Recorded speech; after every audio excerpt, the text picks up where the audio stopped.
ದುಡಿಯೋದೇ ನನ್ನ ಬಿಸ್ನೆಸ್, ಆದರೆ ನಾಳೆಗೆ ದುಡಿಯೋದೇ ನನ್ನ ಬಿಸಿನೆಸ್.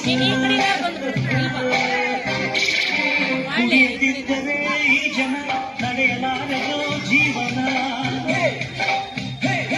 ಹುಟ್ಟಿ ಸಾಯಲು ಸ್ಥಳವಿದೆ, ಹೊಟ್ಟೆ ಬಟ್ಟೆಗೆ ಬರವಿದೆ. ನಿಷೇಧ ಹೇಳುವ ಸರಕಾರ, ಒಳಗೆ ಕೊಡುವುದು ಸರ್ಕಾರ.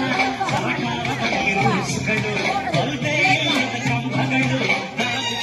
ಎಂದು ಮಾಡುವ ನಮ್ಮ ಜನರ ಕತ್ತಲಲ್ಲಿ ಇಡುವ ಕಿರುಚಾರ ನಾಯಕರು. ಕುಡಿಯುತ್ತೆಯಲ್ಲಿ ಹರಿದು ಕುರ್ಚಿಯನ್ನೇ ಅವನಿದ್ದೆಸು.